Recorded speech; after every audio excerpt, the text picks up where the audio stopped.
Hablemos de impuestos, un espacio dedicado para analizar la fiscalidad nacional e internacional para negocios desde y hacia Argentina.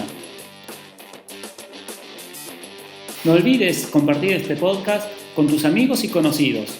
Puedes encontrarme en internet en www.sergiocarbone.com.ar o en YouTube buscando por mi nombre. Ingresando a mi canal, te invito a suscribirte.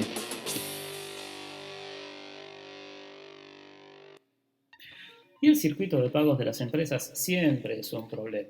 No solamente que eso resulta ser desordenado, sino que muchas veces las empresas en la vorágine de todos los días de trabajar y de rendir y de cumplir con las diferentes obligaciones que tienen, incluso de ellas las obligaciones fiscales, olvidan ser diligentes en el manejo de sus proveedores y de su gestión de pagos. Cuanto mucho uno puede esperar que la empresa tenga un registro de cheques emitidos y hoy por hoy mucho se hace a través de transferencias bancarias. Pero, ¿de qué tiene que ver? ¿Por qué nos importa a nosotros tener una conducta uniforme y sujeta a mejora continua en el circuito de pago? Básicamente porque cuando nosotros pagamos tenemos que verificar la condición o la calidad de contribuyente a quien le pago. Por dos cosas. La primera es verificar si tengo que actuar como agente de retención en el impuesto a las ganancias. Asumo que no estoy frente a un contribuyente que es agente de retención en el impuesto al valor agregado, puesto que en el caso de que sea designado agente de retención en impuesto al valor agregado, eso ya tiene que ver con una economía que tiene el contribuyente y asumo que tiene una administración ordenada. Sin embargo, todos los contribuyentes, por defecto, son potenciales agentes de retención en el impuesto a las ganancias. Esto significa que cada vez que uno tiene que realizar un pago, debería verificar, por lo menos, si está sujeto ese pago al régimen de retención general del impuesto a las ganancias dispuesto por la RGAFIP 830. Es una resolución muy vieja que básicamente dependerá del tipo de prestación que esté abonando, si es un bien, si es un servicio, qué tipo de servicio. Bueno, dependerá la metodología de cálculo y el alícuota efectiva de retención. ¿Por qué es importante esto? Bueno, básicamente porque la ley misma de impuesto a las ganancias establece, y así lo ha hecho valer el Fisco Nacional, que en el caso de que un contribuyente obligado a actuar como agente de retención al impuesto a las ganancias omitiera dicho pago, el Fisco podrá, y de hecho así lo hace, considerar no deducible el cargo en el resultado fiscal y por ende se genera un cargo adicional en el impuesto a las ganancias. Y esto se discutió mucho y de hecho el antecedente tan conocido, San Juan S.A. de la Corte Suprema del año 2015, sucedió esto, ¿no? Entonces, a partir de aquel momento, los tributaristas no dudamos al momento de realizar la liquidación de impuesto a las ganancias, a revisar el registro de compras y a revisar el registro de pagos y hacer una indagación de una por una de aquellas operaciones que podrían haber estado sujetas al régimen de retención de impuestos a las ganancias para verificar dos cosas, si retuvieron y si retuvieron correctamente. Solamente en el caso de que hubieran sido retenidas las operaciones, como corresponde el impuesto, y la retención hubiera sido correcta, el cargo vamos a considerarlo deducible. Y entonces de pronto si usted no tiene una administración ordenada y su administración no realiza los pagos conforme a derecho y como corresponde, va a encontrar decididamente un mayor cargo en sus resultados. Pero vayamos a otro caso, un caso que todavía es más complejo y más común, que es el de las facturas apócrifas. Hay dos tipos de contabilidades en las cuales nosotros podemos encontrar facturas apócrifas. Primero definamos qué es una factura apócrifa. Una factura apócrifa es aquella factura que, si bien representa formalmente una operación económica, a través de diferentes indicios o diferentes cuestiones, uno puede presumir que ese documento es carente de sinceridad. Es decir, que no podría estar representando una operación que efectivamente se diera. Como en el impuesto a las ganancias solamente son deducibles los cargos que correspondieran a operaciones o a costos necesarios para conducir el negocio, y en el IVA, o sea el impuesto al valor agregado, solamente es deducible del débito fiscal, del crédito fiscal facturado, cuando hubiera estado vinculado con alguna operación alcanzada. Si yo no puedo verificar la veracidad del comprobante, entonces básicamente lo que voy a estar pensando es que la operación no es sincera y que no puedo considerar ni el gasto en impuesto a las ganancias ni el impuesto al valor agregado. Y entonces la consecuencia de que el fisco determine que una operación de compra en el libro IVA compras es una operación apócrifa, genera dos consecuencias, ¿no? Inmediatas. Tenemos la consecuencia en el IVA, no me va a permitir deducir el crédito fiscal, y la consecuencia del impuesto a las ganancias, no me va a poder deducir el gasto. Luego tendremos la discusión de impuestos a las salidas no documentadas, cosa que no charlaremos ahora, y en función de los umbrales, de los montos totales de impuestos omitidos a criterio del Fisco Nacional, podría corresponder una denuncia penal tributaria. Y entonces las consecuencias de tener facturas apócrifas en las contabilidades son realmente severas. Ahora bien, hay dos tipos de contabilidades, como dije antes, que pueden estar sujetos a encontrar este tipo de facturas. La primera son los usuarios de facturas apócrifas, aquellos contribuyentes de que de manera completamente, bueno, para mí son miles de delincuentes, ¿no? Compran las facturas pensando en deducir el crédito, el débito fiscal. A rigor de verdad lo que están haciendo es pretender un exceso de formalismo y que el exceso de formalismo los proteja de su actividad completamente irregular.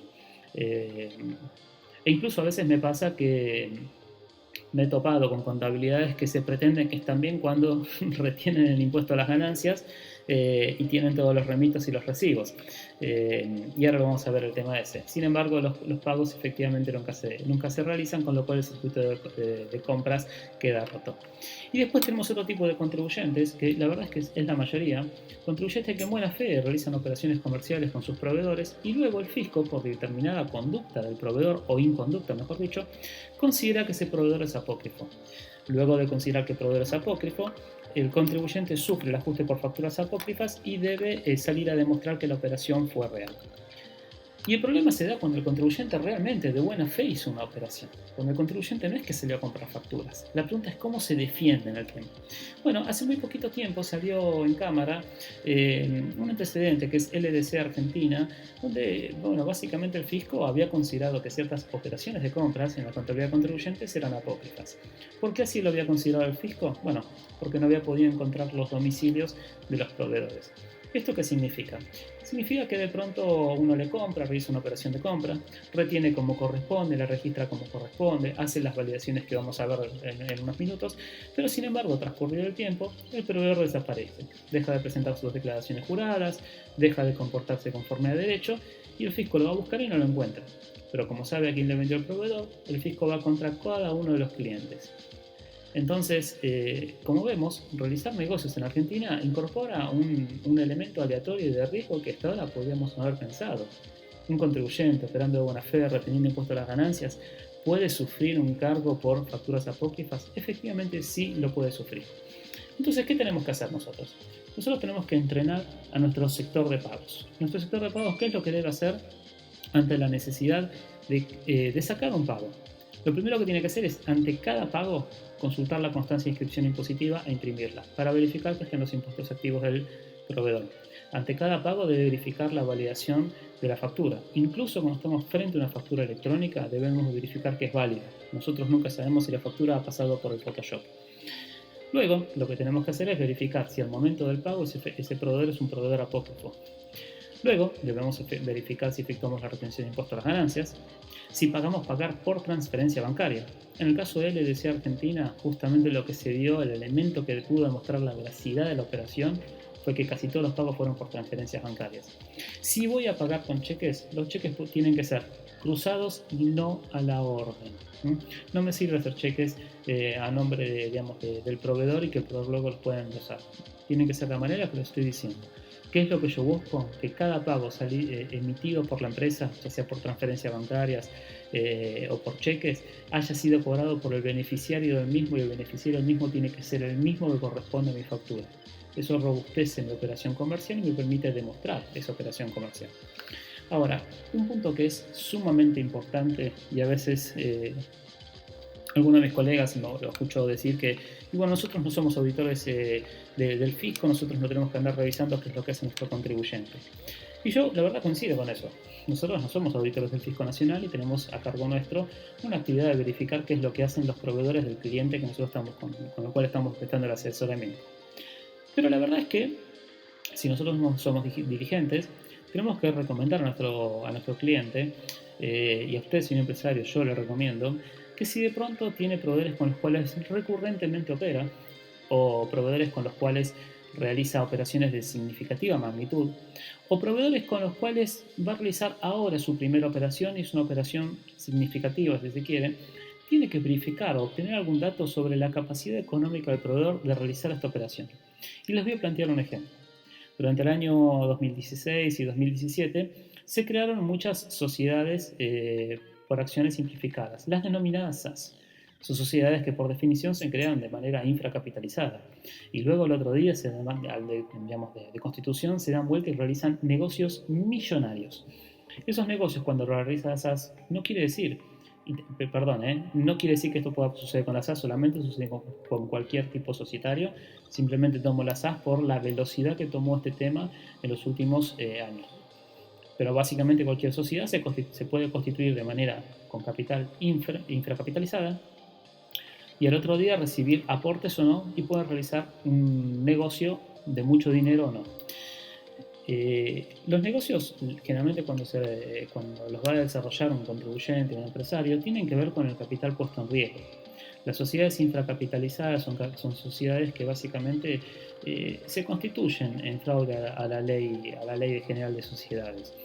Básicamente porque el capital de la sociedad es prenda común de los acreedores ante la falencia del ente.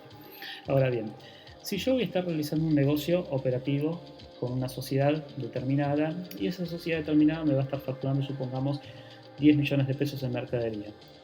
Yo lo mínimo que tengo que hacer es pedir las últimas declaraciones juradas de IVA, sus constancias de inscripción, en impuestos nacionales, en padrón convenio multilateral, pero también tengo que pedirle una copia del estatuto, del último juego de estados contables y verificar la solvencia económica de ese ente. Ese ente luego, cuando opera, puede operar con capital propio o puede operar con deuda. Si opera con capital propio, nada más voy a tener que pedirle. Si opera con deuda, voy a tener que pedirle detalles de cómo va a financiar un negocio.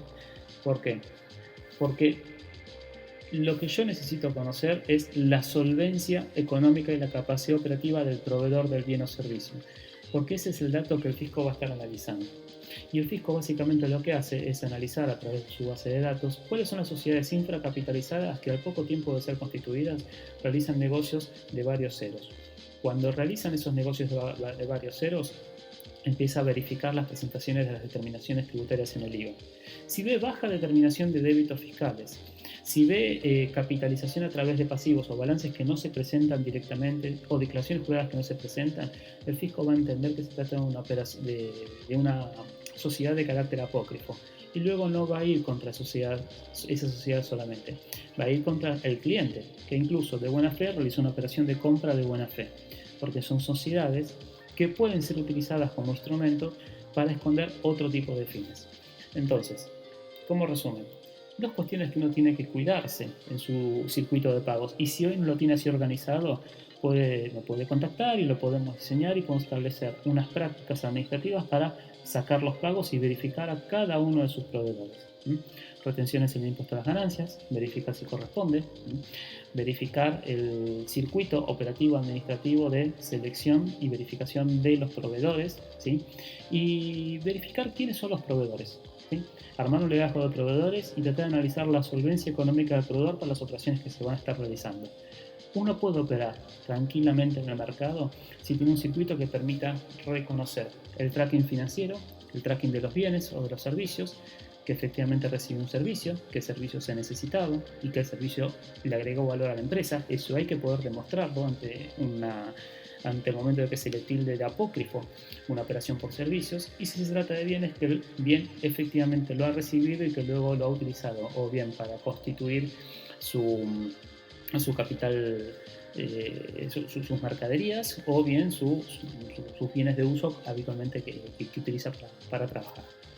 Bueno, espero que les haya gustado el podcast. Este tema es un poquito más técnico de lo que trato habitualmente, y ante cualquier consulta se pueden contactar con mi estudio. Muchas gracias.